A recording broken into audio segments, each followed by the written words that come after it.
del magíster ingeniero William Zabaleta. Lo recibimos con muchas palmas.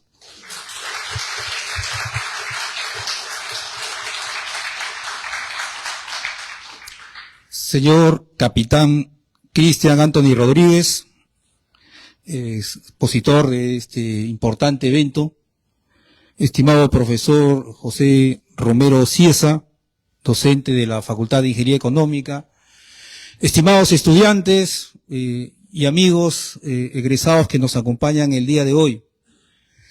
A raíz del evento, yo recordaba una grata experiencia en la ciudad de Trujillo durante el Festival de la Marinera, ¿no? Una coreografía que presentaba el Ejército del Perú. En ella se veía un grupo que bailaba marinera y que era escoltado por el Ejército del Perú.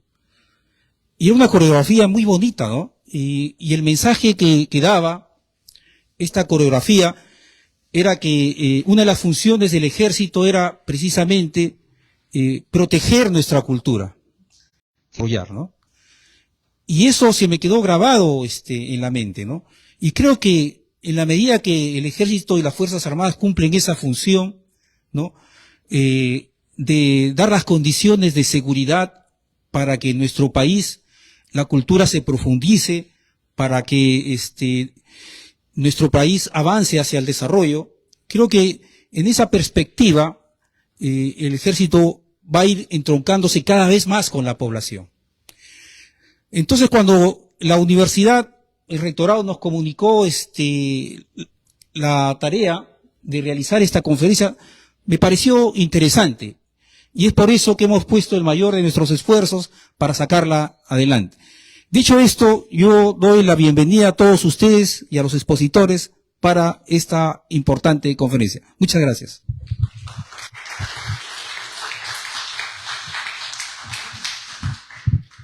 Muchas gracias, ingeniero William Zabaleta, director del Gran Teatro. Vamos a presentar ya la exposición Batalla de Junín y Ayacucho para el Perú y América Latina, por encargo del capitán Cristian Anthony Rodríguez, a quien recibimos con fuertes palmas.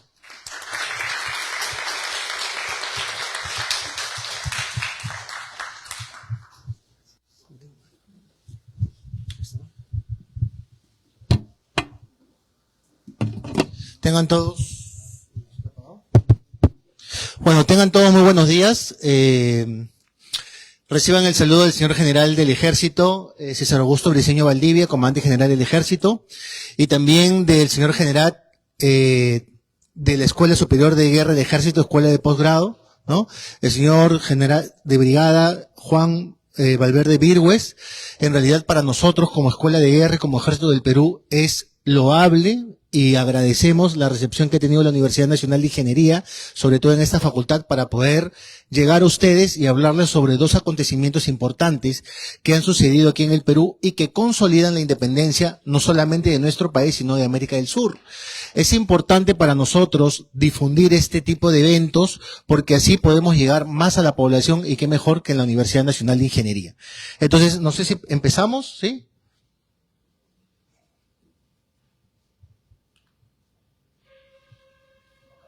No lo sé.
Bueno, hemos preparado un sumario donde nosotros pues tenemos tanto la batalla de Junín como la batalla de Ayacucho y tenemos pues antecedentes, ¿no es cierto? Como podemos ver ahí, ¿no? Antecedentes, preparación de la campaña, movimientos previos, la batalla y el impacto de la batalla de Junín. Y seguidamente tenemos la batalla de Ayacucho, una introducción a la batalla propiamente dicha y las conclusiones. Entonces, con este sumario vamos a proceder a explicar qué cosa fueron estas importantes batallas. Entonces, la batalla de Junín, ¿qué cosa fue? La batalla de Junín fue un hecho trascendental en la lucha por la independencia del Perú.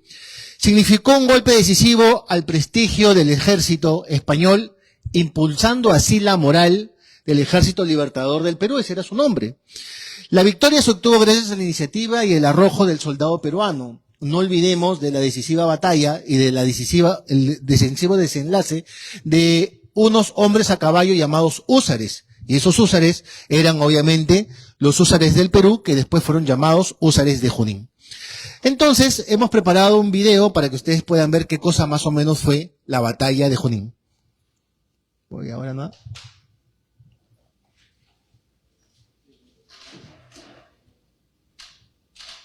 Ya, listo. Entonces, hemos recreado aquí una línea del tiempo que va desde el 1700 a 1821 para darnos cuenta más o menos desde cuándo pueblo y ejército están luchando por conseguir la tan ansiada independencia. Entonces, para 1700 tenemos las rebeliones indígenas. No sé si avanza. ¿Avanzó? Muy bien.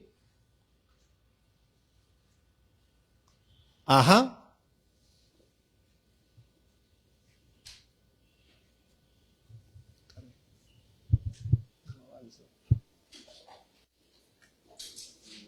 Sí, pero no. Para 1780 tenemos a Tupac Amaru, como podrán apreciar, ¿no es cierto?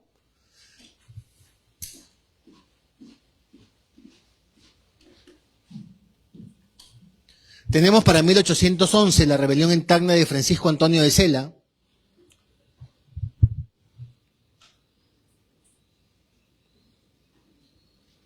Para 1812 la de Juan José Crespo y Castillo.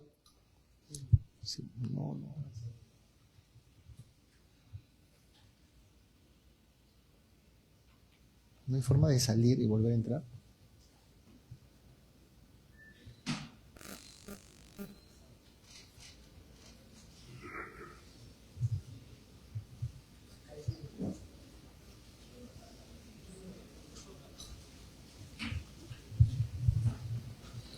Si no, vamos a tener que pasar a pasar a todo eso, porque si no, no vamos a... No avanza. No avanza. No avanza ni aquí, no avanza ni allá.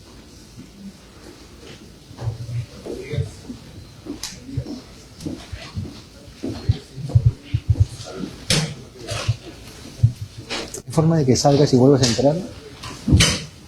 ¿Cómo salgo la moneda?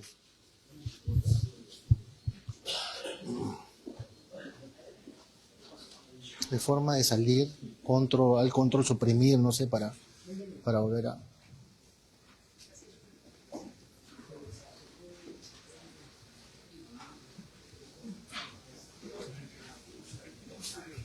No hay. Ahí, otro acá.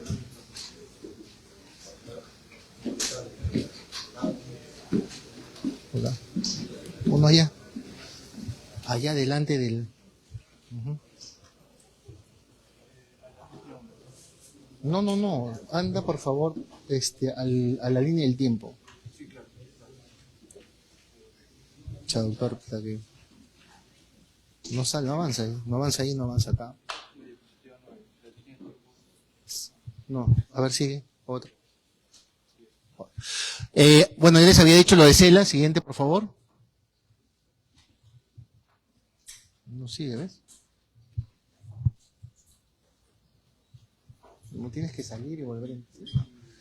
Tenemos también la de Juan José Crespo y Castillo. Siguiente, por favor, dale más. Luego tenemos la de Enrique Payardelli, ahorita se va a proyectar. No más. Otra. Otra, dale.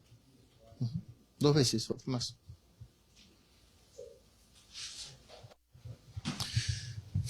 No sale. Ahí tenemos la rebelión de los cusqueños, bueno, de los hermanos Angulo y de Mateo García Pumacahua. En realidad esta fue una sublevación muy importante porque pone en jaque el sur andino, ¿no? Y al ejército realista. Siguiente, por favor. De ahí sigue 1817, que es el momento cumbre en el cual San Martín cruza los Andes, ¿no? Otra más.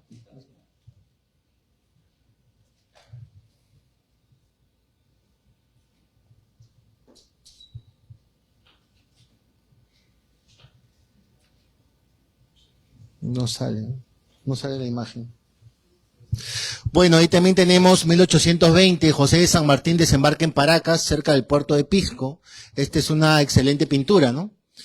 Y finalmente, 1821, que es el año en el que ocurren dos acontecimientos importantes que después vamos a reseñar, pero el más importante es la proclamación de la independencia, un 28 de julio de 1821, al mediodía, en el centro de Lima. La independencia se proclama 4 veces y cuenta con la participación de don José de San Martín y de un selecto grupo de intelectuales que lo acompañaron y que lo hicieron con las siguientes palabras. Desde este momento el Perú es libre e independiente por la voluntad general de los pueblos y la justicia de su causa que Dios defiende. Viva la libertad, viva la independencia, viva el Perú. Pero ¿por qué venir al Perú? Bueno, es que en el Perú se encontraba pues la mayor cantidad de fuerza que estaba impidiendo de que la independencia se proclamase o que la independencia se irradie para toda América del Sur. Para ello nosotros vamos a ver en pantalla dos corrientes. Una que viene del sur hacia el Perú a cargo de don Simón Bolívar y todo lo que pudo venir de Chile, ¿no es cierto? Y otros que vinieron de Colombia a cargo de ¿quién? De don Simón Bolívar. O sea, ambas corrientes, tanto la del sur como la del norte, confluyeron en este territorio porque también este territorio fue llamado como el nudo del imperio, porque desde el Perú salían tropas para sofocar o terminar ¿con qué? Con todo lo que oliera o supiera vinculado con la independencia. Es eso.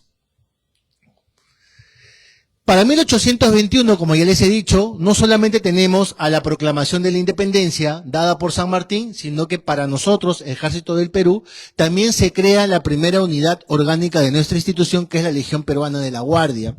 La Legión Peruana de la Guardia de todas nuestras guerras que hemos tenido aquí. La Legión Peruana de la Guardia todavía es una unidad protocolar que se encuentra en el Callao, en el Real Felipe, ¿no es cierto?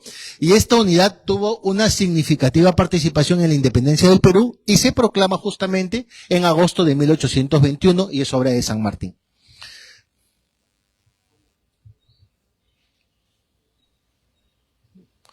Bueno, ustedes también deben de saber de que San Martín y Bolívar, ¿no es cierto?, que confluyen en el Perú, tienen una gran característica, y es que uno vino después del otro. Pero ¿por qué ambos no pudieron venir al Perú? Si el Perú realmente significaba una verdadera amenaza para los intereses de la independencia en América del Sur. Bueno, también deben de saber que hubo algo que se llama el encuentro en Guayaquil, ¿no es cierto? Y en Guayaquil ambos se reunieron y como no sabemos de qué hablaron, porque no hubo alguien más presente más que estos dos generales, nosotros vamos a recurrir a la historiografía tradicional para recrear este evento. O sea, la historiografía tradicional, o sea, todos aquellos historiadores que comenzaron a crear a los héroes, ¿no es cierto? Estos señores, que son del año 1920, 1930, recrearon más o menos lo que pudo haber pasado. Y es que en la reunión, ambos líderes políticos y militares de tanto del norte como del sur, acordaron ¿qué cosa? Bueno, San Martín, según la historiografía tradicional, claro, se puso bajo las órdenes de Bolívar. O sea, le dijo, si usted gusta, yo renuncio, ¿no es cierto?, a todos los privilegios que tengo militares, obviamente en el Perú, y me pongo bajo sus órdenes. Y Bolívar, bueno, según la historiografía tradicional nuevamente, le respondió con una frase muy interesante, y es: dos soles no pueden brillar en un mismo firmamento. Entonces, con esto, lo que Bolívar le quiso decir es que el rol protagónico lo iba a tener él y no San Martín. Por lo tanto, al entender San Martín que esto era la figura que iba a pasar, en 1822 instala el primer Congreso Constituyente, se va del Perú, pero no sin antes idear una estrategia política y militar para destruir a los españoles, que fue esto que ustedes están viendo acá, que son los puertos intermedios. ¿Qué son los puertos intermedios? Los puertos intermedios son todos aquellos puertos que se encuentran entre el Callao y Arica. La idea de San Martín es venir en barcos, llegar sorpresivamente a alguno de estos puertos, tomar la sierra, reclutar más hombres y después bajar sobre la costa. Esa es la idea de San Martín. Es una idea bastante original para el siglo XIX. ¿Cuántas campañas a puertos intermedios tuvimos? 2. ¿Y dónde se centralizaron? En el sur. Porque recordemos que de Lima hacia el norte, por ser un poquito más pedagógicos, todo estaba a favor de la independencia, y de Lima hacia el sur, todo estaba a favor de los realistas. Entonces, las campañas a puertos intermedios no iba a ser para Trujillo, obviamente, ¿no? Iba a ser, ¿para dónde? Para Arequipa, para Puno, para Moquegua, para Huancayo y otras localidades que estaban dominadas por los realistas. Entonces, tenemos nuestra primera campaña a puertos intermedios.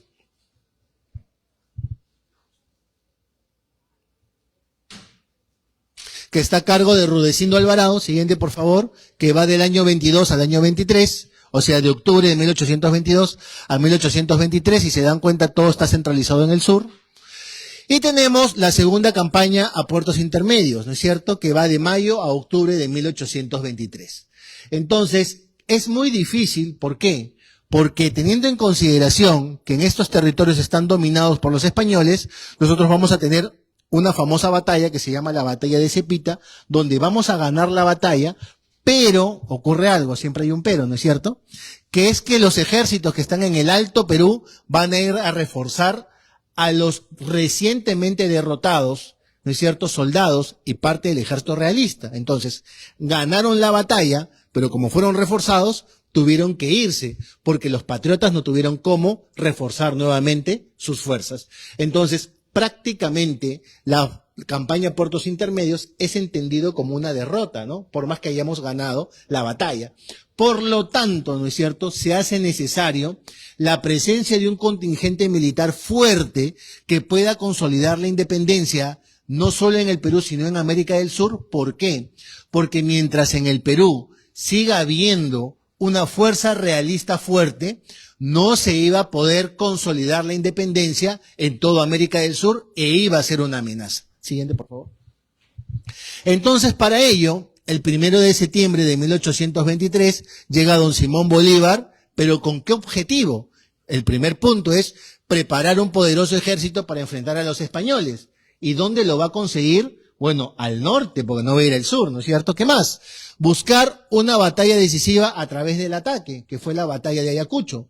Y finalmente, firmar con los españoles la paz, que se tradujo en ¿qué? En la capitulación de Ayacucho, que fue firmado, ¿cuándo? ¿El 9 o el 10? Perfecto, muy buena respuesta. Pero ¿sabe qué? Lamento decirles que si bien es cierto, ambos acordaron firmar sobre el papel la fecha 9, la capitulación se firmó durante las primeras horas del día 10, ¿no es cierto? Y como la batalla ocurrió el 9, ambos decidieron suscribir la fecha 9. Eso fue lo que pasó. Siguiente, por favor. ¿Qué más necesitamos? Bueno, se da un decreto del 26 de enero de 1824 para reclutar varones. Una atrás, por favor. Para reclutar varones de 12 a 40 años. ¿Qué quiere decir esto? Que si estuviéramos en esa época, muchos de ustedes integrarían el ejército de Bolívar. Se reúnen jinetes y soldados de la Intendencia de Trujillo. Es como, digamos, en esa época había como una región, la Intendencia es eso, que estaba constituido por La Libertad, Lambayeque, Cajamarca, Piura y Chachapoyas. ¿Qué más? Una instrucción férrea, disciplina y aclimatación, porque ustedes entenderán que eran gente que venía del extremo calor de Colombia, Venezuela y Ecuador a internarse en una región altamente fría. No sé si ustedes han ido a Cerro de Pasco, pero en realidad el frío ahí es terrible, ¿no? Ahora, a eso súmale cargar una mochila, tener un sombrero, tener un uniforme, tener un fusil, andar con tu caballo, y si tenías esposa, tu esposa venía atrás con el hijo, con ollas, con cucharas de palo, etcétera. O sea, es un recorrido sumamente difícil. ¿Qué más? Una economía de guerra, que es una contribución y trabajo y bienes orientados hacia la guerra. Recordemos que muchos curas también dieron o apoyaron a la causa independentista. ¿Cómo? Bueno, ellos fundieron los cáliz de oro, ¿no es cierto? Y muchas iglesias tuvieron que fundir sus rejas para hacer clavos, para hacer herraduras para los caballos, etcétera. ¿Qué más? ¿Cuáles son los movimientos previos, sigue por favor, a la batalla de Junín? Otra. ¿Qué es lo que está ocurriendo antes? Bueno, para nadie debe ser una sorpresa que Simón Bolívar era una persona que también estaba enferma, ¿no? Entonces, entre noviembre y diciembre de 1823, el libertador Simón Bolívar se traslada a Trujillo para posteriormente, en enero de 1824, irse a Nepeña y Guarmey. ¿Qué más?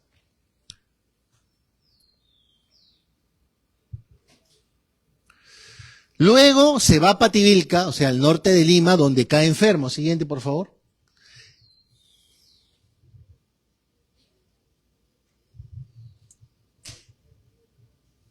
Y ocurre un evento impensado. Bueno, cuando Bolívar llega al Perú, Bolívar no confía en las tropas ni peruanas, ni argentinas, ni chilenas. Él, ¿no es cierto?, confía solo en las tropas que vienen de lo que después se va a llamar la Gran Colombia. O sea, tropas que eran conocidas como las tropas del Istmo, que son los soldados que venían del sur de Panamá, de los que venían de la Capitanía de Venezuela, de los que venían de Colombia y de los que venían de lo que actualmente es Guayaquil o lo que después se va a llamar en 1830 el Ecuador. Entonces, él sí puede confiar en esos soldados, pero como no confía, él se comienza a deshacer de esas tropas. Y para que las tropas que había dejado San Martín no sean un problema para Bolívar, ¿saben qué hace? Los manda al Real Felipe. Y en el Real Felipe, el 4 de febrero de 1824, a las 8 de la noche, cuando formaban los soldados para lista de retreta, sobre todo los soldados bonaerenses que habían ido desde Buenos Aires hasta Chile, deciden sublevar las fortalezas del Callao. Entonces, las fortalezas del Callao, que se habían pasado de realistas a patriotas en 1821, para 1824 se pasan de patriotas a realistas. Eso es lo que pasa. Y ahora, si el Real Felipe es el edificio militar más importante del Pacífico Sur, es el que le da seguridad a los barcos patriotas para que desembarquen no solamente con hombres, sino también con alimentos y también con cañones y también con toda la logística, ahora se va a convertir en un peligro para los patriotas. Por lo tanto, este evento tan importante hace que Bolívar siga concentrándose más en el norte para luego buscar una batalla o enfrentarse en dirección norte hacia el sur. Por eso es que las batallas, tanto de Junín como de Ayacucho, son de norte a sur, como vamos a ver. Siguiente, por favor. Ahí nomás. En marzo de 1824, Simón Bolívar traslada su cuartel general a Huánuco y prepara su fuerza. Es una fuerza que está sostenida ¿en qué? En economía, en entrenamiento, porque una cosa es pelear cuerpo a cuerpo, pelear a caballo con lanza. Son dos formas de estar en la guerra o de participar en la guerra de manera distinta, muy aparte de las personas o soldados u oficiales que están encargados de la artillería, que son los que disparan los cañones. O sea, hay que hacer una instrucción, o sea, hay que enseñarles a utilizar la espada, el sable, la lanza, subirse a un caballo y utilizar la artillería. Es algo que no fue fácil.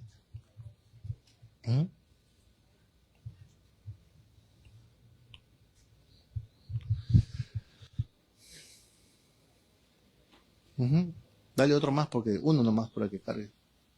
Listo. ¿Cuál es la organización del Ejército Libertador de Simón Bolívar? Bueno, quien les habla ya ha ido a otras exposiciones y cuando yo estaba, así como ustedes sentado, fui a una exposición donde un insigne e ilustrado personaje dijo que a él le avergonzaba mucho de que no hubiera peruanos en el Estado Mayor, tanto en la batalla de Junín como en la batalla de Ayacucho. Entonces, yo que soy una persona que me gusta mucho la lectura, dije, pero ¿cómo es posible que digan eso cuando sí hay un peruano en el Estado Mayor del Ejército, que es este señor que es Agustín Gamarra? ¿De dónde es Gamarra? Del Cusco. Entonces, ¿dónde quedaba el Cusco? ¿En Chile? ¿En Argentina? No, quedaba en el Perú.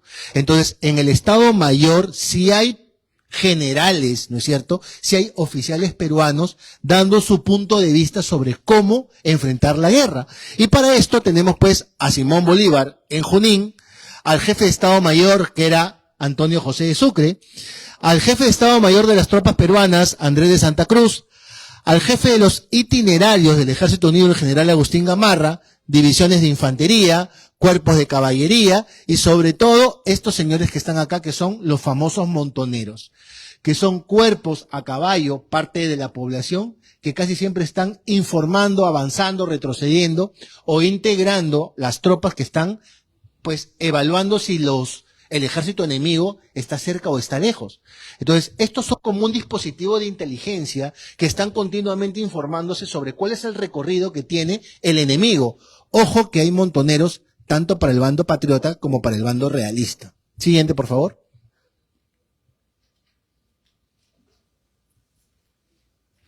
Entre mayo y junio de 1824, el libertador Simón Bolívar dirige su ejército hacia Junín, ¿no es cierto? Entonces, siguiente, por favor. Entonces, yo ya les había dicho que, bueno, el año pasado tuve la suerte de realizar un recorrido, como se hace todos los años, que va desde la municipalidad de Simón Bolívar en Cerro de Pasco hacia las Pampas de Chacamarca. La caminata dura 3 días y la verdad, no saben lo difícil y complicado que es caminar. Bueno, yo estaba con jean, con zapatillas, una casaca, mi mochila, pero yo me ponía en los pies de estos valerosos hombres que iban con caballo, lanza, uniforme. O sea, ustedes no se imaginan la infinidad de esas bolitas puntiagudas que se te pegan en la media y que no te dejan caminar, o las piedritas que se te peten dentro de la zapatilla. O sea, yo imaginaba a estos valerosos hombres, como los soldados que tienen ustedes frente, con piedritas en el pie, sacándose la bota, o con esas bolitas puntiagudas tratando de sacárselas encima de un caballo, porque no es de que el territorio en Cerro de Pasco sea como una mesa plana en donde tú puedes ver a tu enemigo a 1 kilómetro de distancia. No se imaginan la cantidad de subidas, bajadas, estribaciones, lagunas, ¿no es cierto?, construcciones que hay y que te impiden mirar a 2 kilómetros de distancia. Por eso es que a veces tenemos una impresión equivocada de la batalla y tú dices, oye, pero si lo ves de lejos, prácticamente tú pudieses haber retrocedido, avanzado o escapado. Pero no se imaginan, hasta que lo conozcan personalmente, lo difícil que es la geografía en Junín. Pero yo quisiera preguntarles y enseñarles cuál es el estado de las fuerzas contrarias. O sea, que si los patriotas iban de norte a sur, ¿cómo iban los realistas? Obviamente que iban de sur a norte. Aquí tenemos, ¿no es cierto?, cómo están distribuidos, antes, por favor, una anterior, cómo están distribuidas las fuerzas del ejército realista. Aquí tenemos al virrey La Serna, que está en el Cusco, y del virrey La Serna va a marcar como la pauta. Entonces, el ejército realista, que está dividido en 3 partes, tiene el ejército del norte, que está a cargo de el general José de Canterac, que para los que no saben, era francés. Es un francés peleando en el ejército realista. Tenemos a Jerónimo Valdés, que es el general responsable del ejército del sur, y tenemos al general responsable de las tropas del Alto Perú. O sea, todo este contingente, que más o menos conformaba en su totalidad unos 20.000 hombres, formaban parte del ejército realista. Pero, ¿qué ocurre? Hay una pequeña pelea entre el virrey La Serna y Olañeta, cortándole todos los suministros, todos los hombres y todos los recursos del Alto Perú. ¿Qué hace el virrey? Para poner en vereda, se dice, ¿no?, o para darle una lección a Olañeta, manda al general Valdés. O sea, ojo, te estás quedando sin el Alto Perú y te estás quedando sin tu ejército del sur. ¿Quién te queda? Tu ejército del norte. Entonces, es ese ejército el que va a marchar a buscar ¿a quién? Al enemigo, que son los patriotas. Ese es el estado en el que se encontraba el ejército realista. Siguiente, por favor. Entonces, ¿cuál es la organización para la batalla? Tenemos a Bolívar por un lado, a Canterac por otro lado, tenemos a Sucre, ¿no es cierto? Tenemos 7.900 infantes para el lado patriota, tenemos 6.000 infantes para el lado realista. Les cuento que la infantería no participa en la batalla de Junín, sino es la caballería. Tenemos 1.000 jinetes para el lado peruano, tenemos 1.200 jinetes para el lado realista, 6 piezas de artillería o 6 cañones para el lado patriota y 9 para el lado realista. Así es como se enfrentan ambos ejércitos. Dale otro, por favor. Otro más, porque no va a salir, ¿no?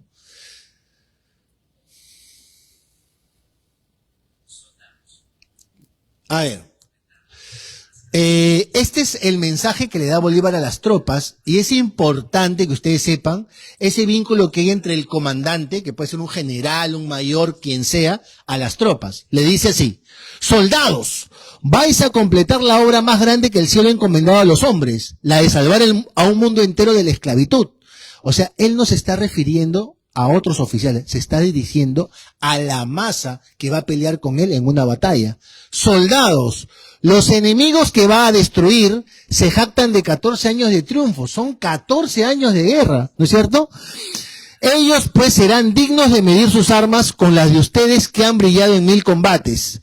Soldados, el Perú y la América toda aguardan de ustedes la paz, hija de la victoria, y aún la Europa liberal les contempla con encanto, porque la libertad del nuevo mundo es la esperanza del universo. Y es ahí donde Bolívar dice, la burlarán, y los soldados dicen, no, no, y él responde, ustedes son invencibles. Entonces, pues, con esta arenga aquí no se va a sentir bien, ¿no? Hasta yo me sentiría bien. Entonces, ellos son los que pelean. Siguiente, por favor. A ver, excelente. Otro clip, por favor. Ahí está. O sea, que mientras las tropas realistas van de sur a norte, ¿no es cierto? Las otras tropas van de norte a sur. Pero, ¿qué ocurre? En esa época, pues, no había drones, ¿no? No era que yo sacaba mi celular y decía, mi general, sí, están llegando por el otro lado del lago. Eso no existía. Había algo que se llaman los emisarios. O sea, los emisarios iban a caballo y le decían cuál era la ruta del enemigo y qué pasaba si en el camino mataban al emisario, como ocurrió en Ayacucho. En Ayacucho había un emisario para informar y en el camino los iquichanos lo matan, ¿no? Por eso que la noticia llega más tarde.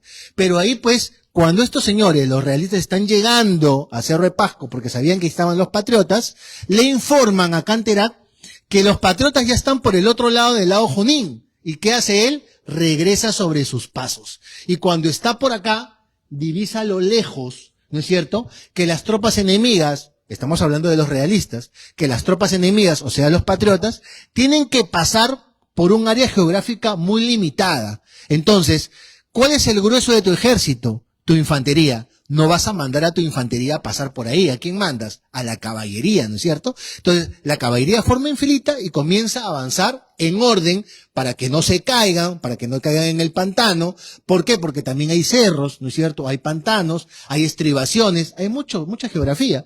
Entonces, ahí se le ocurre una idea al general Canterac. Siguiente, por favor.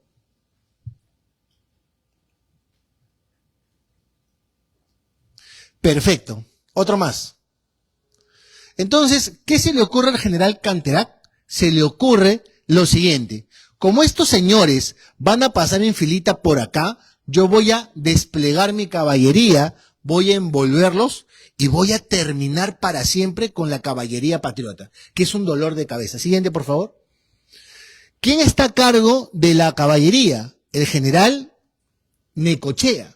Mariano Necochea, ¿no es cierto?, que es un rioplatense, o pueden llamarle argentino también, ¿no es cierto?, porque recordemos que los que vivían en lo que actualmente es la Argentina, se le llamaba Argentina, pero la nación argentina no existía.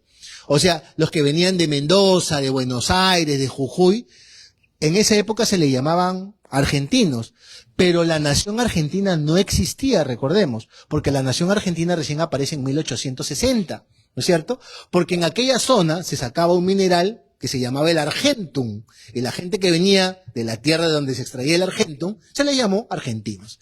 Entonces, señores, ¿qué es lo que va a ocurrir? Bueno, van a pasar las tropas, y recuerden ustedes, ¿quién está por delante? ¿Los peruanos están por delante? ¿Los peruanos son los que les gusta a Bolívar y están adelante? No, los húsares de Colombia son los que van por delante. Y ellos son los que en primer lugar se van a enfrentar a la caballería enemiga. Es más, si nosotros estamos viendo, ¿no es cierto?, lo que estamos percibiendo aquí en la diapositiva, comienza la batalla, ¿no es cierto?, y uno de los más perjudicados es este señor, Mariano Necochea. ¿Por qué? Porque este señor, que está a la cabeza, ¿no es cierto?, está peleando, no está pues con una pistola para disparar, él tiene sable para luchar. Entonces, se dice que él fue tan enérgico en la batalla que le cayeron 6 sablazos en el brazo izquierdo. Tanto es así que perdió mucha sangre y acabó tirado en el piso, ¿no es cierto? Entonces, este señor que sobrevive a la batalla de Junín perdió la movilidad del brazo izquierdo, pero ¿saben cómo se salva? Cuando este hombre estaba tirado en el suelo, lo reconoce un soldado que había sido su amigo en el Río de la Plata. O sea, un soldado que había peleado para la patria y después se había pasado al bando realista. Y al verlo tirado, obviamente que no va a ser inhumano y lo va a dejar ahí muerto. Lo que hace es jalar un caballo, cargarlo, ponerlo, ¿no es cierto?, sobre el mismo caballo y golpear para que se vaya, ¿no es cierto?, y salvarle la vida. Cuando este soldado, que había visto a su ex jefe casi morir, golpea el caballo para que se vaya, se da la vuelta y otros soldados patriotas lo matan. O sea, salvarle la vida a Necochea le costó la vida a otro soldado que antes había sido patriota y que después se había convertido en realista. Entonces, señores, esto es lo que ocurre y aquí, ¿no es cierto?, empieza la batalla. Entonces, mientras ellos están peleando acá, no crean ustedes que los peruanos están en medio de la batalla, ¿no? Sobre todo un cuerpo de caballería llamado Húsares del Perú. Ellos están a un costado, ¿no es cierto? Y entonces a alguien se le ocurre una idea magnífica. Siguiente, por favor. Entonces, otro más. Mientras está desarrollando la batalla, ¿no es cierto? ¿No es cierto? A este señor, que es José Andrés Razori Esteves, ¿no es cierto?, que tenía 35 años de edad, curioso, y su jefe tenía 10 años menos, tenía 25, ¿no?, que es el teniente coronel Isidoro Suárez. Entonces, le aconseja que sería importante que esta caballería peruana, que estaba a un lado, y que nadie le hacía caso, sorprenda por retaguardia ¿a quién? A los enemigos y los disperse. Y así ganamos la batalla. Ojo, ¿no es cierto?, que si ellos están por un lado, ¿no es cierto?, llegando, por un lado así lineal, llegando a otro espacio geográfico donde se van a poder expandir, digamos, ¿no es cierto?, ¿quiénes tienen la ventaja? Ellos que ya están con la caballería desplegada. O sea, la batalla de Junín la estamos perdiendo. Es más, Bolívar se retira, ¿no es cierto?, se va pensando que la batalla se ha perdido. ¿Y qué ocurre? Otro, por favor. Bueno, la caballería, ¿no es cierto?, se pone a retaguardia, ¿no es cierto?, sorpresivamente de la caballería realista y finalmente, otro más, por favor, se consigue la victoria. Entonces, aquí entra una anécdota muy interesante, ¿y ven? Ajá, esa es la maniobra, así se llama, ¿no es cierto? Siguiente, otro clip, por favor. Otro más.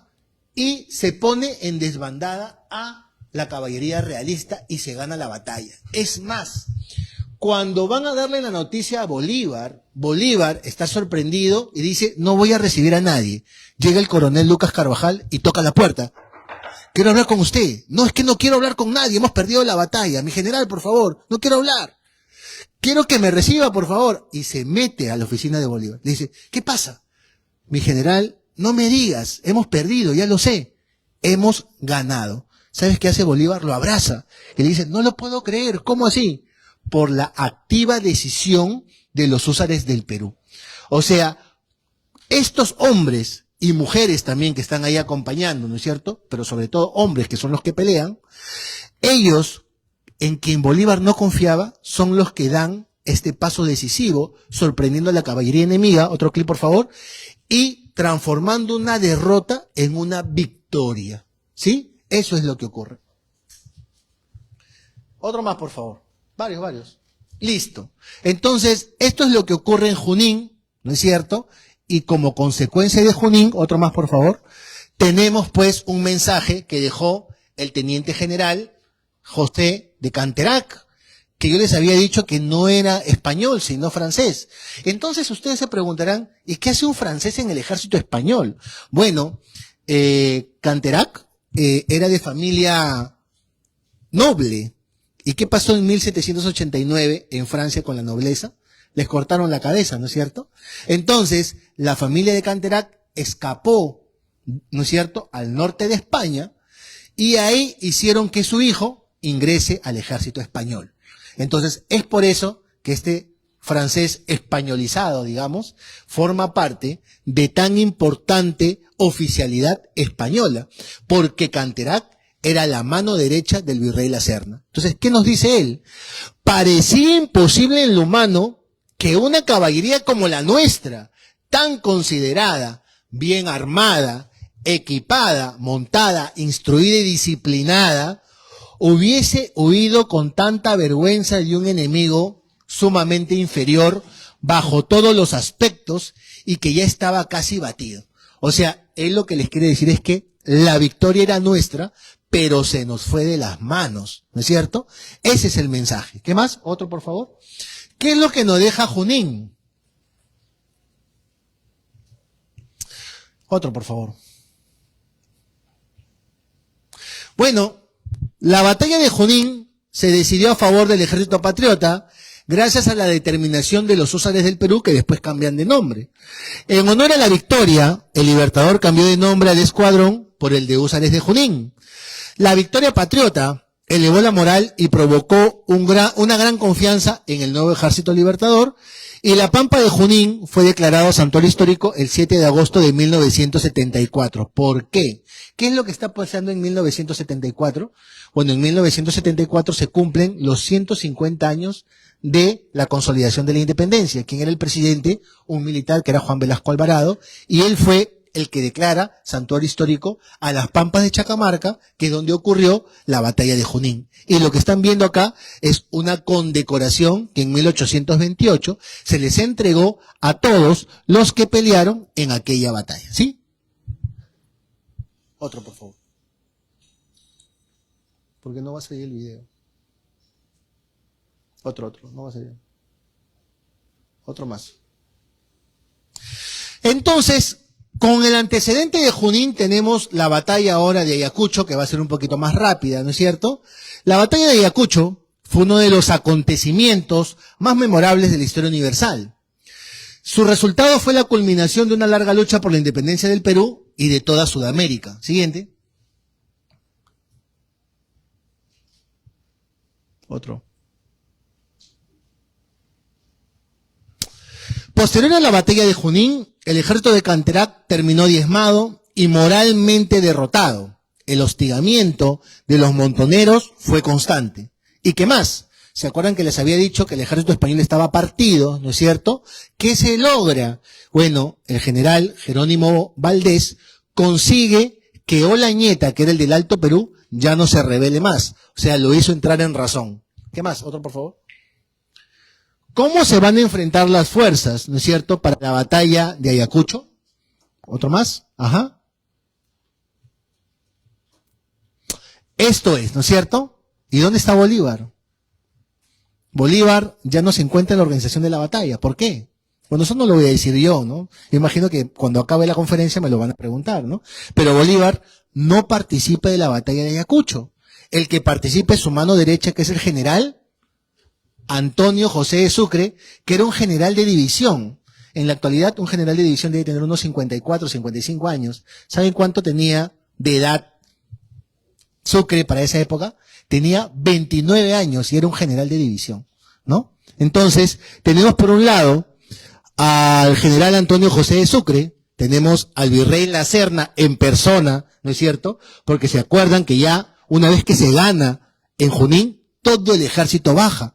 Entonces, no le queda otra opción al virrey que él tomar el mando de las tropas realistas, porque ya no iba a haber otra batalla. Entonces, ¿qué ocurre?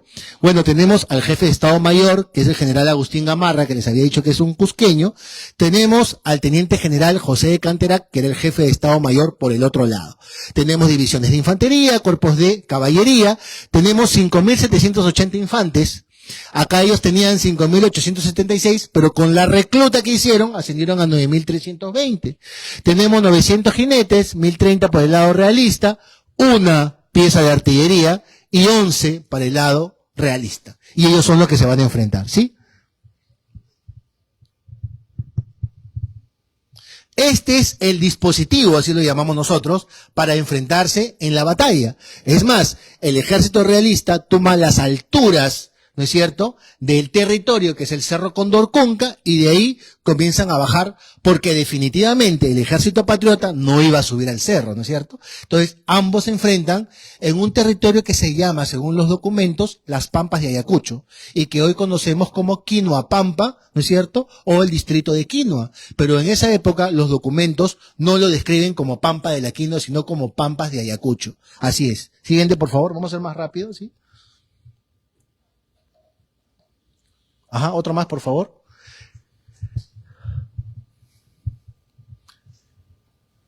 La batalla va a empezar por el flanco izquierdo, ¿no es cierto? Sí, por favor.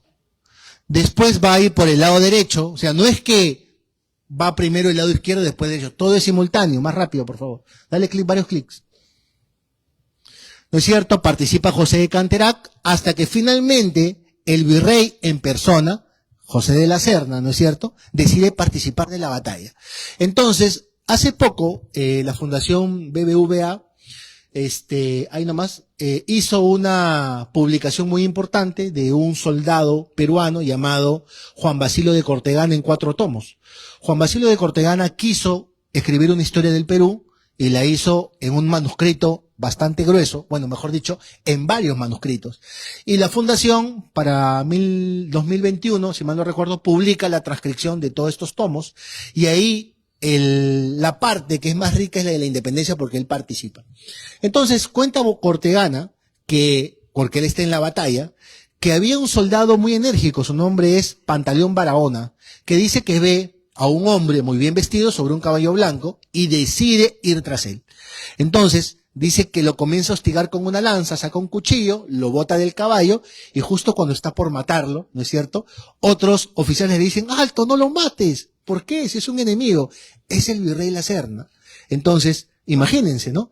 Capturan al virrey y una vez capturado el comandante general de las fuerzas enemigas, se entiende que la victoria no es realista, sino patriota. Siguiente, por favor. Entonces, la victoria se da un 9 de diciembre de 1824 sobre las pampas de Ayacucho, pero yo quisiera darle más clic, por favor, recordar otros eventos que se dieron. Este bonito cuadro se llama El Encuentro de los Generales. ¿Por qué? Bueno, porque varios memorialistas dicen que algunos dicen que fue un día antes, otros dicen que fue el mismo día, ¿no es cierto?, en donde en ambos lados habían familias. Claro que no era lo mayoritario, ¿no? Pero quiero hablar de 2 casos. El primero de ellos es los hermanos Tur, Vicente y Antonio Tur. Eran españoles, pero uno peleaba para el bando patriota y otro peleaba para el bando realista. Pero yo quisiera hablar de otro caso más que es muy interesante, y es el caso de Ramón Castilla. Ramón Castilla, que está peleando en el bando patriota, tiene su hermano peleando en el lado contrario, que es Leandro Castilla. Ramón Castilla fue presidente del Perú, ¿no es cierto? Y su hermano se fue a España. ¿Cuántas veces invitó Ramón a Leandro a venir al Perú? Miles de veces. Varias cartas invitando a su hermano a venir. ¿Y cuántas veces vino Leandro? Nunca vino, ¿no es cierto? Porque él se sentía más español que el propio rey, ¿no es cierto? Entonces, así como él, hubieron muchos otros casos de peruanos o oriundos de este territorio que se sentían españoles y que no iban a aceptar que los propios peruanos tengan un régimen independiente. Siguiente, por favor. También tenemos otro bonito cuadro, el cuadro de Daniel Hernández, llamado La capitulación de Ayacucho. ¿Dónde se encuentra este cuadro? Este cuadro se encuentra en el Museo del Banco Central de Reserva, ¿no? Entonces, en el museo ustedes van a encontrar ese cuadro, en donde, obviamente así no ocurrió, ¿no?, pero donde se sientan los generales para poder firmar la capitulación, que como ya les he dicho, se firma a las primeras horas del día 10, pero ambos, como la batalla ocurrió el 9, deciden firmar. ¿Saben cuántas copias, o mejor dicho, saben dónde pueden encontrar una copia de la capitulación de Ayacucho? Cuando digo copia, no quiero que digan una fotocopia. Cuando digo una copia, quiero decir que después de la batalla firmaron más capitulaciones, porque en el Perú no tenemos, las capitulaciones que se firman son 4. 4 capitulaciones se firman a las primeras horas del 10. Nosotros no tenemos ninguna, pero sí tenemos las que se firman después. El día 10 y 11, cuando ya la consolidación de la independencia está dada, en el pueblo de Ayacucho se firman más capitulaciones. Y una de esas tenemos nosotros. ¿Saben dónde se encuentra? Se encuentra en el Museo de Antropología, Arqueología e Historia del Perú. Ahí pueden encontrar la capitulación de Ayacucho y también la capitulación del Callao. Porque no estaremos pensando que aquí se acaba la historia, ¿no? Porque recuerden ustedes que hay varias localidades que todavía se sienten identificadas con el realismo. Moquegua es realista, Arequipa es realista, el Callao, recuerden ustedes, es realista. Y recién en el Callao se va a consolidar la independencia el 22 de enero de 1826. cuando José Ramón Rodil decide capitular frente a las fuerzas de Bartolomé Salón. Eso me costó unas 225 páginas de tesis, ¿no? Pero eso es lo que ocurre. Siguiente, por favor. Bueno, las batallas de Junín y Ayacucho consiguieron la independencia del Perú y de América del dominio español. Fueron gestas heroicas en las que tanto el ejército del Perú como la sociedad participaron activamente por conseguir un país libre. De esta manera, el ejército del Perú, desde sus inicios, ha demostrado su plena participación y compromiso por defender la soberanía durante los 200 años de vida republicana, y finalmente el bicentenario de las batallas de Junín y Ayacucho nos proporciona un espacio de reflexión donde podemos reconocer el ímpetu de un pueblo que en la unidad puede lograr cualquier objetivo. Hasta aquí ha durado la exposición. Muchas gracias por haber asistido, y si hay preguntas, con todo gusto estoy dando a responderlas. ¿Sí? Gracias. Capitán, muchas gracias. Miremos a sentar. Muchas gracias, capitán Cristian Rodríguez. Una excelente exposición de historia muy nutritiva que nos hace sentir orgullo de ser peruanos. Ahora vamos a presentar a nuestro panelista de parte de nuestra casa de estudios, el magíster José Romero Cieza. Bueno, buenos días con todos. No sé si se me escucha. ¿Se me escucha? Muy bien, yo debo confesar que mi ignorancia sobre los datos que nos ha dado aquí el comandante, me parece que con respecto a la precisión con que ha detallado tanto Junín como Ayacucho, voy a hacer simplemente preguntas en honor a la verdad, porque ustedes saben que para los que llevan conmigo el curso de ética, lo más importante es afirmar la verdad, ¿no? Pero en el caso de la historia, como ustedes bien saben, muchos consideran que la historia todavía no ha alcanzado el estatus de una ciencia, como podría ser las ciencias naturales, física, química, y entonces siempre surge la interpretación, ¿no? O sea, la historia es interpretación, es punto de vista, y en ese sentido tiene la ventaja que con respecto a las ciencias naturales de que puede explicar con mayor profundidad los fenómenos humanos y sociales, ¿no? Entonces yo, en la brillante exposición que he escuchado con respecto a las batallas, debo reconocer la frase socrática que solo sé que no sé nada, ¿no? Porque en realidad no había escuchado hablar del tema desde que yo cursaba secundaria. Y entonces, ante la invitación gentil de los organizadores, me atreví a revisar de nuevo, después de casi medio siglo, en realidad, la historia, y en realidad me fue bastante difícil, pero tuve la suerte en la biblioteca de mi facultad, la FIEX, Facultad de Ingeniería Económica, Estadística y Ciencias Sociales. Les pregunté, ¿no?, sobre la batalla de Ayacucho. De primera impresión me dijeron que no tenían ningún libro, y esta es una universidad de ingeniería.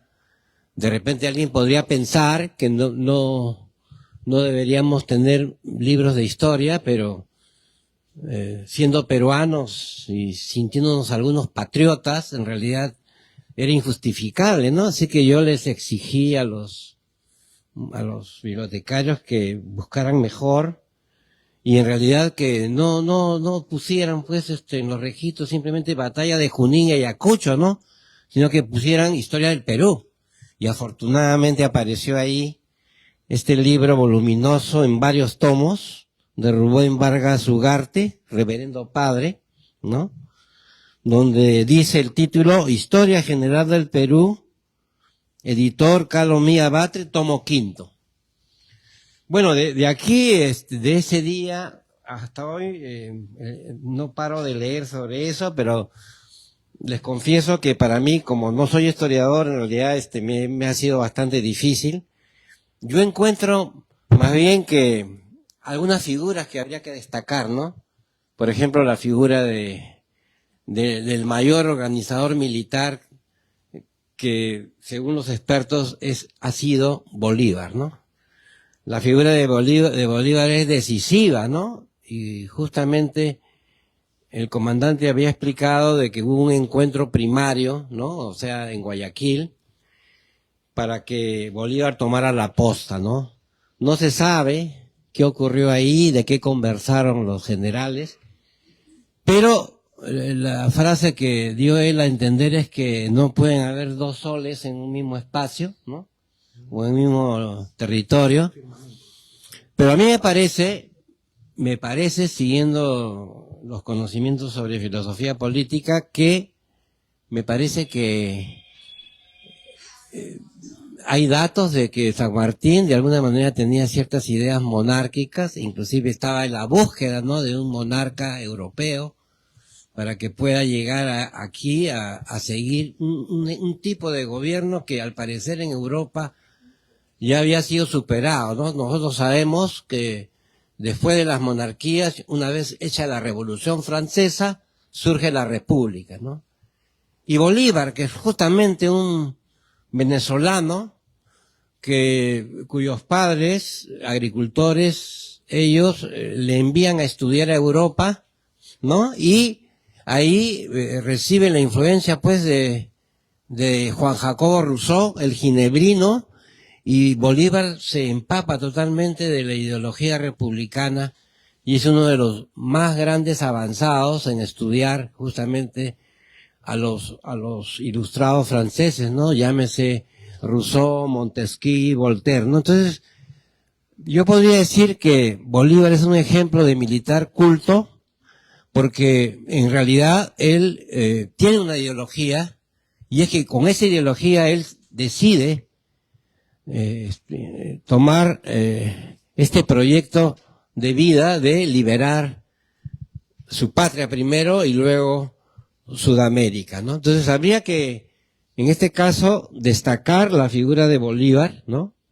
Como, no solamente como un héroe, como un precursor, sino también como un realizador, como un hombre que llevó a la práctica sus ideas políticas, porque eran ideas políticas, ¿no? Y en ese sentido, no es solamente un militar Bolívar. Bolívar es un ideólogo.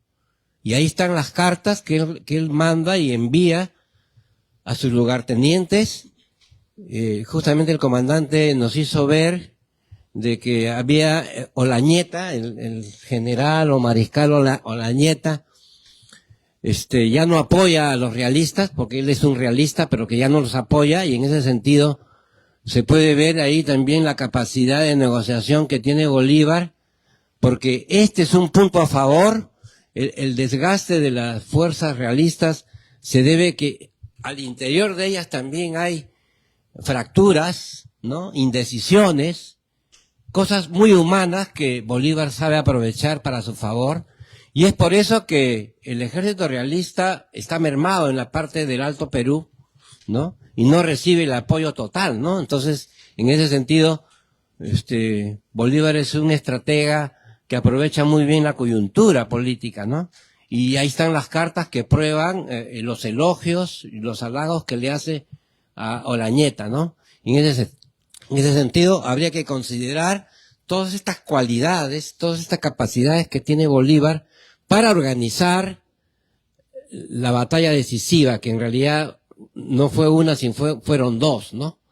En la primera él participa directamente, pero en la segunda, y esto creo que habría que también aclararlo, no es porque no quiera participar, sino que se veía que se venía el invierno, y percátense ustedes que de Junín, 6 de agosto, no había muchas lluvias, pero al acercarse en septiembre, octubre, viene la época de lluvias. Y entonces era necesario, y las tropas no podían enfrentarse realmente en estas condiciones. Entonces, aparte, la coyuntura hace que él tenga que regresar obligadamente a Lima, porque justamente recibe un empréstito de 1 millón de pesos, ¿no? Que él tiene que canalizar, porque como ustedes saben, la guerra no se puede hacer sin recursos económicos, y en ese sentido Bolívar no solamente tenía que ver por los pertrechos, era tan organizador Bolívar que en realidad se se ocupaba de cosas inclusive al parecer nimias, ¿no? Las cerraduras de los caballos, los clavos que iban a intervenir, las casacas o los uniformes que iban a usar, las botas que iban a usar los soldados, todo lo tenían milimétricamente calculado, ¿no? Y esto tiene que hacerse con economía, ¿no? Una de las razones por que Bolívar tiene que regresar de Junín a Ayacucho ha sido factores como estos, económicos, y también el temor de que en Lima pueda volver a ser recuperada por los realistas, ¿no? Como bien ha dicho el comandante, la guarnición que estaba en el Real Felipe se mantiene hasta 2026, ¿no? Entonces, esto era algo peligroso y él tenía que estar en Lima, ¿no? No es porque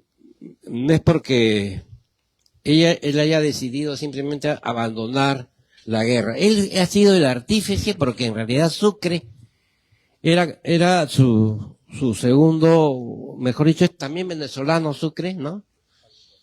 Sucre ha sido el héroe de Ayacucho. Bueno, son algunas cosas, impresiones que a mí me causa haber leído este texto, ¿no? Pero yo quisiera simplemente resaltar lo que el comandante leyó, que me parece importantísimo, ¿no?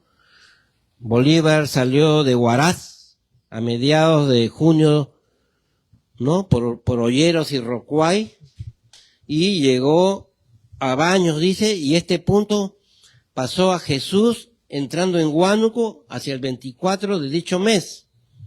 Y en los primeros días de julio avanzó al Cerro de Pasco, y entre tanto dio orden para que todas las divisiones del ejército se aproximaran al cerro de Pasco, ¿no? Tomando uno de los caminos por Guariaca, conduce a la población, y el otro por Caina y Yanahuanca desciende luego a Rancas.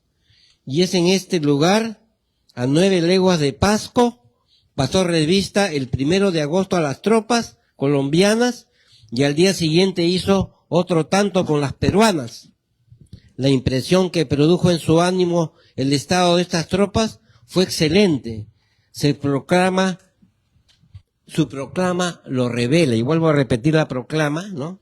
Soldados, vais a completar la obra más grande que el cielo ha encargado a los hombres, la de salvar a un mundo entero de la esclavitud. Soldados, los enemigos a que deben destruir se jactan de 14 años de triunfos. Ellos, pues, serán dignos de medir sus armas con las vuestras, que han brillado en 1000 combates. Soldados, el Perú y la América toda aguarda de vosotros la paz, hija de la victoria. Y aún la Europa liberal os contempla con encanto, porque la libertad del nuevo mundo es la esperanza del universo. ¿La burlaréis? No, no, vosotros sois invencibles. Esta arenga evidentemente evidencia no solamente un humanismo, una decisión política, una ideología, sino que también una fortaleza y una audacia y valentía sin par, ¿no? Y en ese sentido, el héroe entonces de las batallas, de ambas batallas, ha sido Bolívar, y Sucre como su siguiente en el mando, ¿no? Estas palabras, dice el historiador, repito su nombre, Rubén Vargas Ugarte, reverendo padre, ¿no? O sea,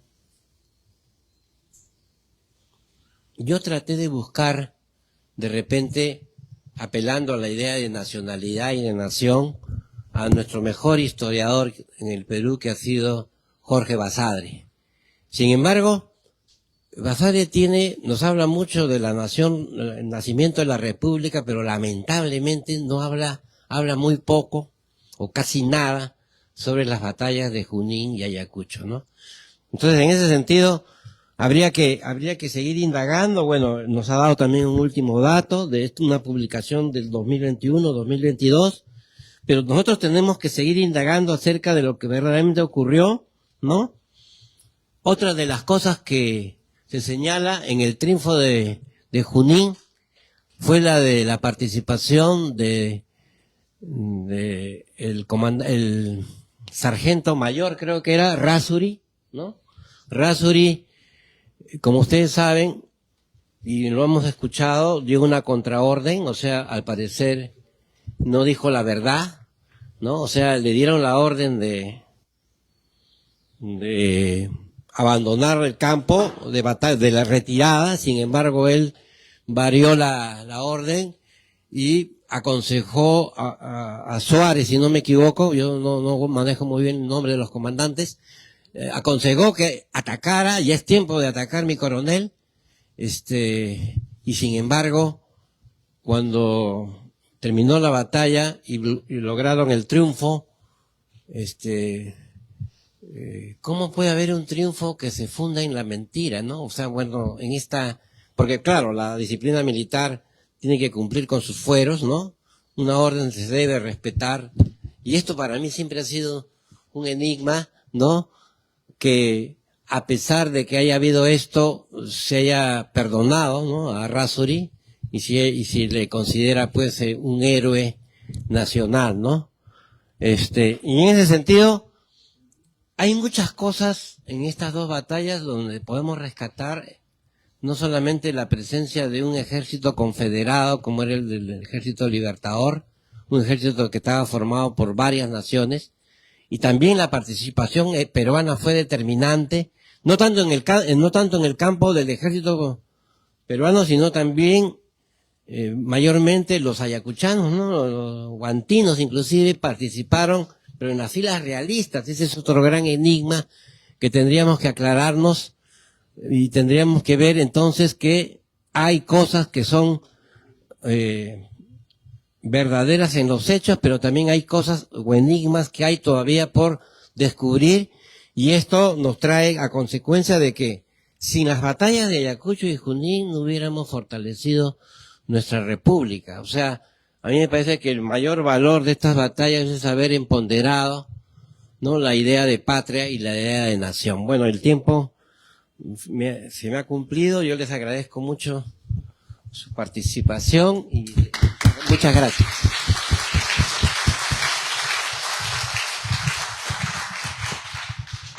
Muchas gracias, profesor José Romero Cieza.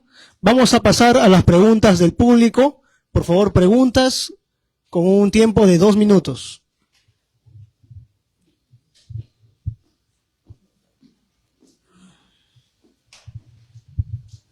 Bueno, buenos días, con todo muy agradecido. Bueno, en primer lugar, felicitarte, Willy. A Willy lo conozco desde la época de estudiantes. Y creo aquí, antes de empezar una pregunta a la brillante exposición del capitán Cristian Rodríguez, quisiera hacer una remembranza, Willy. Los años 1991, cuando la Universidad Nacional de Ingeniería era tomada por el ejército, pero de otra forma. Hoy veo al ejército dando clases, dando historia, que algo que nosotros como ingenieros no deberemos olvidarnos. Ese es el primer objetivo que como país debemos tener, nuestra independencia. Y por eso felicitarle, capitán, por esta brillante exposición. Y yo quisiera preguntarle, y mucho se habla, bueno, en primer lugar, yo soy nacido en La Oroya, conozco las pampas de Junín. Esas sí son pampas, ¿no? La meseta de Bombón. En cambio, la pampa de Quinua, un poco cuando llegué a Ayacucho, comparado la pampa de Quinua con la pampa de Junín, dije, pues esto no es pampa, esto es una quebrada y punto, ¿no? Si no, voy a lo siguiente. Siempre se habla, y quisiera, bueno, a esta conferencia vine con 2 preguntas que me hacía siempre. Lo primero, lo económico.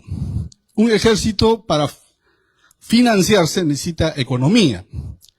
El Cerro de Pasco fue, desde la época colonial, primer productor de plata refinada. Y entonces entendía que por ahí era eso, ¿no? Tomar como bastión, y por eso que la batalla se desarrolló en Junín. Porque la pregunta era, ¿por qué no se hizo en Arequipa o no se hizo en el Cusco la batalla, no? Entonces entendía desde ese punto económico, y creo que usted lo ha graficado bien, y entendí que el ejército realista estaba más acantonado en el sur, Y entonces, bueno, esa pregunta de alguna manera quedó absuelta, pero creo que es importante tener esto presente, ¿no? Que Cerro de Pasco fue la primera, o sea, el departamento que producía plata en nuestro país. Bueno, le hablo porque yo soy ingeniero metalurgista. El segundo punto, que siempre se ha quedado, quisiera preguntarle, el ejército realista, ¿es cierto que lo conformaban el 90% de peruanos y un 10% de extranjeros? O sea, entiendo esto desde el punto de vista que peruanos luchando contra peruanos y aquí nosotros, gracias a los venezolanos, colombianos, ecuatorianos, chilenos y argentinos, nuestra independencia. Esa reflexión, muchas gracias. Gracias. Bueno, no sé si para ir respondiendo algunas preguntas, en realidad se han tocado muchos temas. En realidad la historia no pretende ser una ciencia, ¿no? Nosotros en San Marcos tenemos muchas lecturas de las más básicas que va de Bunge hasta en Relacatos, ¿no? Entonces, quisiera retomar la idea de Roger Chartier en un interesante libro. Disculpen, pero me pongo un poquito más académico cuando se habla de estas cosas. Tiene un libro interesante que se llama La historia o la lectura del tiempo, en donde dice que hay 3 libros básicos que hablan sobre por qué estos autores no pretenden hacer de la ciencia una ciencia, sino una disciplina, o algunos más radicales, un psicoanálisis, ¿no? El primero de ellos es un libro maravilloso de Paul Bailey, un historiador francés, se llama ¿Cómo se escribe la historia? Michel Foucault revoluciona la historia. El segundo se llama Metahistoria, de Hayden White, y el tercero es La escritura de la historia, de Michel Desserteau. Entonces son 3 libros que tratan de explicarte sobre los riesgos que tiene la historia como disciplina, ya que la historia no es verificable en el sentido de que no puede ser tangible, ¿no? O sea, es algo etéreo, gaseoso, que tú no puedes tocar, no lo puedes llevar a un laboratorio y no puedes experimentar con él, ¿no? O sea, lo que sí puedes hacer es, con los vestigios, quizás, no sé, ir a Flandes, o lo que fue Flandes, y traer ropa y analizar si es que es de esa época o no, ¿no? La arqueología tiene una serie de recursos científicos para poder llegar al origen mismo de la creación de algunos objetos. Pero yo no puedo agarrar a un soldado francés de la Revolución Francesa, traerlo a un laboratorio y comenzar a experimentar con él. Entonces, esas son las complejidades a lo que nos llevan 2 disciplinas que están muy bien desarrolladas en lugares como Holanda o Alemania, que son la teoría y la filosofía de la historia, ¿no? En especial, a un autor que se llama Frank Ankersmit, ¿no? Entonces, solamente para detallar que no soy una persona que está fuera del debate académico, ¿no? Lo segundo es que si estamos buscando dentro de Jorge Basadre temas de independencia, lo peor que pueden hacer es ir a la historia de la República. Han debido ir a los 2 tomos de la iniciación de la República, ¿no? ¿Qué más? Yo lamento mucho que aún en nuestro país sigamos viendo las cosas desde el Estado-Nación, ¿no? Entonces, el Estado-Nación nos va a la idea del Estado-Nación en la historia nos va a llevar a buscar pasqueños, quinueños, chiclayanos. Señores, en esa época no existían esas cosas, ¿no? O sea, la idea de la nacionalidad es algo que recién se está creando. Es más, cuando hablamos de peruanos, o sea, si usted no es indígena, no es peruano. Es así de simple. Entonces, ¿desde dónde lo podemos ubicar? Desde que aparece el mercurio peruano, ¿ya? Hipólito Unanue no se va a conseguir como peruano, ¿no? Entonces, tenemos que tener en consideración esos tipos de detalle, porque la nacionalidad es algo que recién se está construyendo, no es algo que esté en la cabeza. Por eso que me resulta un poco anecdótico cuando dicen venezolano, argentino, colombiano, eso no existe. O sea, si bien es cierto, es una forma de llamarlos, porque no hay otra forma de llamar al que nace en Cuenca, Ecuador, no hay otra forma de llamar, no le puedes llamar cuenquino ni cuenqueño. No existe eso. Entonces se le llama colombiano, porque es una forma de referenciarlo. Ya este señor Wittgenstein decía que somos lo que decimos, ¿no? O sea, no hay otra palabra para denominar esas personas. Entonces, volviendo a usted, profesor, con su respuesta, igual, o sea, cuando usted dice, es para mí un poco difícil tratar de explicar, porque cuando dice, son peruanos, o sea, estamos pensando que el que vive en Trujillo se reconoce como parte de una nación con el que vive en Ayacucho. Eso es imposible. Por eso es que en el último congreso que ha habido en Ayacucho, ahora el mes pasado, muchos historiadores dijeron que la independencia es una guerra civil, y en realidad fue un interesante debate, porque yo le dije, ¿de qué guerra civil estamos hablando? Si pensamos que la mesa es el campo de Ayacucho y lo dividimos en 2, Acá arriba están, imaginando que la mesa está así, está inclinada, ¿no? Acá arriba están los realistas, no los voy a llamar españoles, y en el otro bando, o sea, pensando en que la mitad de la mesa es la línea divisoria, están los patriotas. Yo quisiera hablar de dos casos. El primer caso es de dos, obviamente, personas que estuvieron en el campo de batalla. En el campo realista está José Antonio Navala Huachaca, que es un iquichano, y cuando digo iquichano, porque también sobre eso hay todo un debate, no es que exista una etnia llamada iquichano, sino que son etnias de las alturas de Carhuarán que se hacían llamar iquichano, no es que existían como etnia, ¿no? Entonces, este José Antonio Navala Huachaca está al frente, imaginemos, y al otro lado está Juan Basilio de Cortegana, que nació en lo que actualmente es Trujillo, La Libertad. ¿Usted cree que ellos se consiguen como peruanos, cantan el himno? Eso no existe, eso es imposible. Entonces, no es una guerra de peruanos contra peruanos, eso no existe, porque la nacionalidad es un sentimiento que recién se está desarrollando y que aparece mucho más con la delimitación de las fronteras. Entonces, eso es lo que yo quería explicarles, pero lo que sí quiero, y usted de repente, como yo tengo más herramientas para explicar, y no es su culpa, obviamente, lo que sí le puedo responder es que ¿habían indígenas nacidos en el virreinato peruano en ambos? Sí. ¿Que era el 90%? Sí, ¿no es cierto? Porque solamente habían 500 españoles nacidos en España o en el Reino de España para el lado realista. Pero también habían indígenas peruanos peleando para el lado patriota, que se sumaban a irlandeses, hasta ucranianos habían. Claro que en esa época no eran de Ucrania, sino eran del Imperio Ruso, ¿no? Este señor Esquivisky, ¿no es cierto?, es un ruso, porque en esa época no existía Ucrania, pero que actualmente sí existe, peleando en el bando patriota. Tenemos brasileños peleando en el bando patriota, no porque hayan nacido en la República Federativa del Brasil, sino que eran del Imperio brasileño, ¿no es cierto? Entonces, lo interesante de esto es tratar de llamar las cosas por su nombre y siempre dentro de un contexto.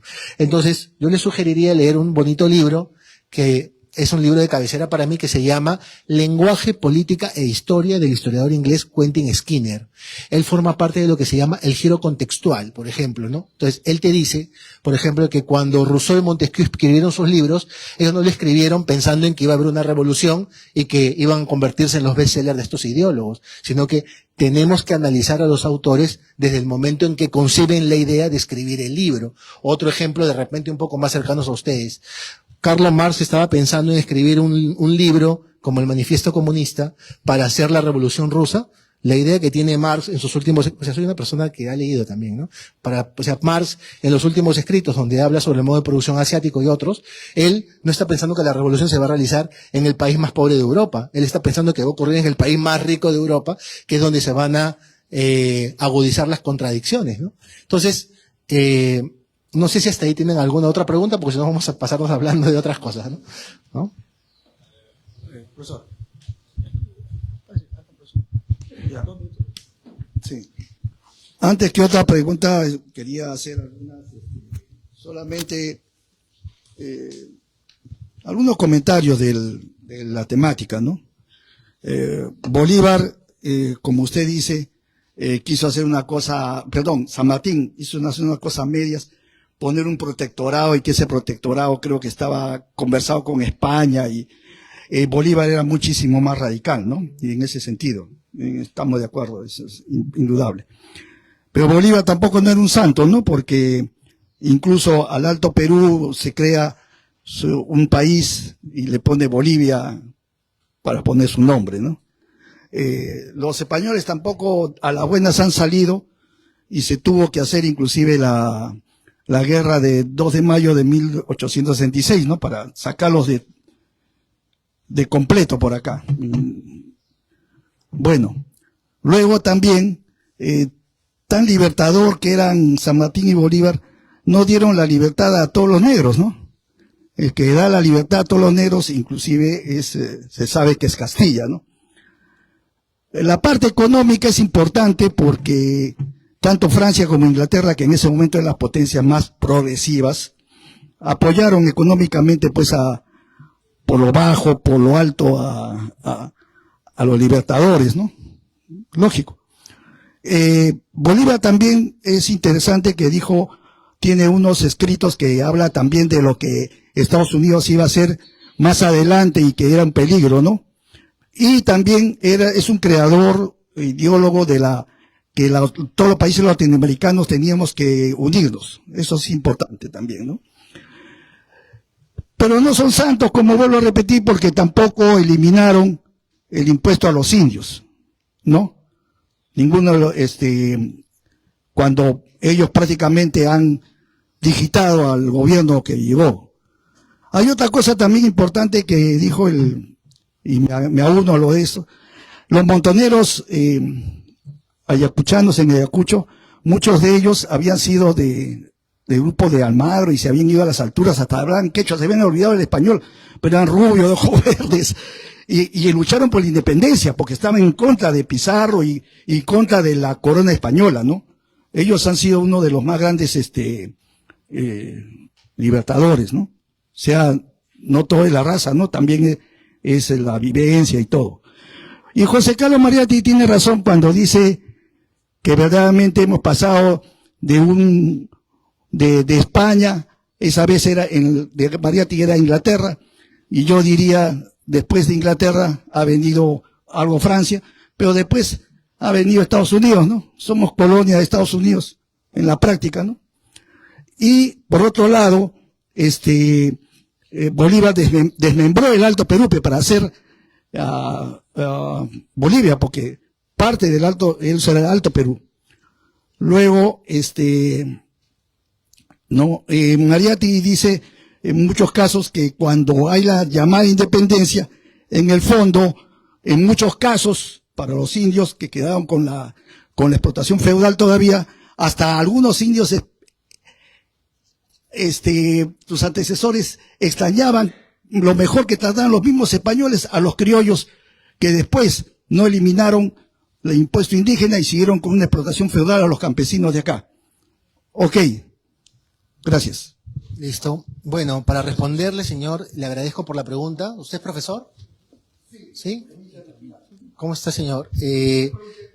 Sí, en realidad no estemos buscando también que los personajes pues hagan la revolución socialista, ¿no? No estemos buscando que los personajes hagan, no sé, un país de primer mundo. O sea, no podemos, es como que hablemos sobre, o sea, busquemos críticas en Mariatti en la actualidad que pueden ser muy válidas, pero que para la época es un poco difícil, ¿no? Si usted ha leído los 7 ensayos, también los he leído, y cómo trataba a los del Oriente, les decía chunchos, ¿no? Entonces, no estemos buscando que los personajes quieran construir pues repúblicas perfectas, o sea, eso es imposible. Segundo, yo nunca dije que Bolívar fuera un santo, ¿no? Nunca lo dije. Sí lo dijo, Bolívar no era un santo, dijo. Yo no dije nunca que sea un santo. Lo que sí es, como les he dicho, buscar que los personajes estén en su real contexto, porque me viene a la mente una bonita entrevista a José Antonio del Busto, en donde él decía que él no estaba de acuerdo con lo que hizo Pizarro, pero él no podía sacarlo de la historia universal, de la historia de la América y de la historia del Perú, ¿no? Entonces, otra cuestión es de que cuando Bolívar crea lo que actualmente es Bolivia, no se llamaba Bolivia, se llamaba República de Bolívar, fue fundado sí, pero no es el término, ¿no? Entonces, no se llamaba así, se crea el 6 de agosto de 1824 en honor a la batalla de Junín, ¿no es cierto? Y bueno, también mencionó el tema de Castilla, que Castilla era el que liberó a los negros, en realidad los liberó, eso es algo formal porque pagó por ellos, ¿no? Por eso hubo algo que se llama la deuda interna, ¿no? Que logró pagar. Entonces, si bien es cierto, estos libertadores no lograron eliminar, como usted dice, el impuesto a los indios, bueno, el impuesto a los indios, bajo otra modalidad, también se dio hasta la época de Leguía, que se llamaba conscripción vial, ¿no? Nuevamente, o sea, no podemos pedirle a ellos, o sea, es como que, bueno, esto también lo he escuchado en profesores de San Marcos, que querían que Bolívar construyera, no sé, pues, la revolución de 1917, querían hacerla en 1821. La verdad no lo entiendo, ¿no? Pero son puntos de vista interesantes, sirve para poder, alimentan el debate, ¿no es cierto? Y sobre el 2 de mayo, en realidad, no habían españoles ya acá, ¿no? O sea, si estamos pensando en que los españoles vinieron para el 2 de mayo de 1866 para recolonizar el Perú, es la idea más equivocada que tenemos, porque no habían españoles en el Perú, porque su idea siempre ha sido explotar el principal recurso que tenía el Perú, que eran el guano y el salitre, y por eso se quedaron más o menos 1 año y medio en las islas de Chincha, en donde la élite que en esa época estaba representada por el Partido Civil, habían creado un instrumento científico magnífico, ¿no? Bueno, no sé si lo habían creado, pero era una rampa donde tiraban las heces y caía en un barco, ¿no? Entonces, por eso es que algunos no le llaman a ese periodo no le llaman ni democracia, algunos le llaman cuprocracia, ¿no? Entonces, son temas de la historia del Perú interesantes que alimentan el debate y que es importante que ustedes conozcan. Pero yo lo que quiero responder es por qué Bolívar no participa de la batalla de Junín. Y ya creo, les he dicho de que no era alguien que era proclive al tema peruano, ¿no? No le gustaba mucho en realidad. Y era porque le había llegado un documento de la Gran Colombia diciéndole que él ya no era más el presidente de aquel lugar. O sea, el poder legislativo de Colombia determinó, bueno, ahí habían pues pugnas internas, ¿no? Santander, Páez y él peleaban continuamente por tomar el poder. Entonces, de alguna forma, la facción contraria a Bolívar se organiza y hacen de que en votación se le saque a Bolívar del gobierno de la Gran Colombia. Por lo tanto, cuando le notifican, también le notifican que al no estar él o al no ser él parte del gobierno de la Gran Colombia, tiene prohibido comandar tropas extranjeras, porque no es tropas confederadas, sino que el nombre técnico es Ejército Unido o Ejército Combinado de Operaciones. Ese es el término para el ejército que comandaba Bolívar, ¿no es cierto? Y no era por un tema geográfico, porque si no todo el ejército hubiera venido para la costa, sino que como Bolívar fue comunicado por el poder legislativo de la Gran Colombia que él no podía comandar tropas, pues él no fue ningún tonto, ¿no? O sea, delegó el poder en una persona que iba a hacer todo lo que él dijera, que en este caso era Sucre, ¿no? Entonces, por eso es que hay una carta de Bolívar a Sucre en donde él le dice, intercambio de cartas en realidad, dice, ¿qué debo hacer? Entonces dice, no, usted siempre tiene, si ellos son mayoritarios, trate de ir retrocediendo de a pocos, pero si no tiene de otras, de batalla, ¿no? Entonces, ha aparecido un bonito libro que se ha presentado en la ciudad de Ayacucho el mes pasado, como les dije, que habla sobre la batalla de Junín. Hay un importante artículo, libro es de este año, del 2024, donde hay una arqueóloga, Milena Vega Centeno, donde ha hecho un análisis sobre qué es lo que ocurre en las faldas del Condorcunca, ¿no? Entonces, en realidad era lógico que si usted está bajando de la parte más alta de un cerro, va a haber partes en donde usted va a tener pues que avanzar más rápido, y hay lugares que son fosos sin salida, lugares llenos de espinas, piedras puntiagudas, y por eso es que ella mencionó en la presentación, ya se sabía victorioso antes de la batalla, ¿no? Porque si bien es cierto, los españoles no habían bajado hasta la parte más ínfima del cerro para ver la complicación de la geografía, Sucre, con su Estado Mayor, sí lo había hecho. Entonces, son características o detalles importantes que es necesario tener en un contexto de explicación que tiene que ver con las batallas de Junín y Ayacucho. ¿Hay alguna otra pregunta? Muchas gracias, capitán Cristian Rodríguez.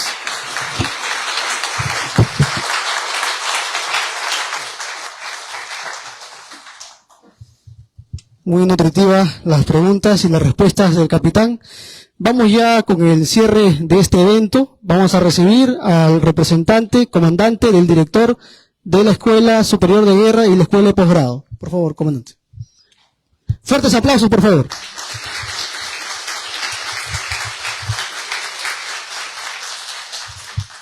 Uno, dos. Muy bien, señores, buenas tardes, ¿ya? Sí, buenas tardes. Para mí es un honor estar en esta prestigiosa universidad con tan digna, público presente, ¿no? Felicitar al capitán, de verdad es una exposición excelente. Las preguntas también de acá del auditorio, impecables también, se ve que hemos leído y eso es bueno. Es bueno conocer nuestra historia para poder, no repetir los errores pasados, ¿no? Me pareció oportuna también las palabras de acá del profesor, que bueno, ya la institución o el ejército en sí está viniendo acá a la universidad de otra manera. Tengamos a bien nosotros encerrar cicatrices.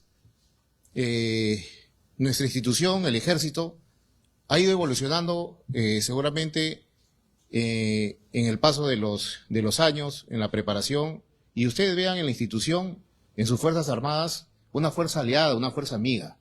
Nuestros roles han ido cambiando. Ahora apoyamos al orden interno, apoyamos a los desastres naturales, y estamos para eso. Y tenemos que nosotros cambiar nuestro pensamiento y también tener un poco más de identidad nacional. Es para eso que estamos visitando acá a las instituciones, para que sepan y nos sintamos todos orgullosos de ser peruanos, de estos valerosos soldados que combatieron para lograr el objetivo. ¿No? Se ha hablado de la batalla de Junín. ¿Por qué se realizó en Junín, no se realizó en otro sitio? Porque es parte de los conocimientos militares, ¿no? Donde se tienen conocimiento los factores MET, que es la misión, el enemigo, el terreno y las condiciones meteorológicas. Entonces, si como buenos militares no podemos conocer el terreno, entonces no tenemos un factor primordial para poder obtener la victoria, ¿no? Entonces, sintámonos orgullosos, ese es el mensaje de ser peruanos, tengamos un poco más de identidad nacional, trabajemos por un Perú mejor, que no sea tan corrupto, que sea mucho mejor, y ustedes son el futuro de eso. Seguramente muchos de ustedes acá van a estar en diferentes sitios del Perú trabajando, y tal vez en el extranjero, y tal vez en la parte política. Ese es el mensaje. Seamos fraternos, hay que creer las cosas. Debemos creernos que nosotros somos buenos, somos mejores. Muchos de nosotros de repente a veces vamos al extranjero, por poner un ejemplo, nos vamos a Argentina una semana y viene el peruano hablando como argentino, ya con ese dejo, porque no tenemos identidad nacional. No creemos que somos buenos, y somos muy buenos profesionales. Mírense ustedes mismos. El simple hecho de haber ingresado a esta universidad tan prestigiosa, siéntanse muy orgullosos. Y trabajemos no por un bienestar común, o un bienestar individual, sino por un bienestar común, por la patria, porque el Perú crezca. Yo de verdad me siento muy honrado de haber estado el día de hoy en esta aula magna, y simplemente decirles que la institución, el ejército, es parte de ustedes, y estamos nosotros con las puertas abiertas para poder confraternizarnos más en beneficio de nuestro Perú. Gracias.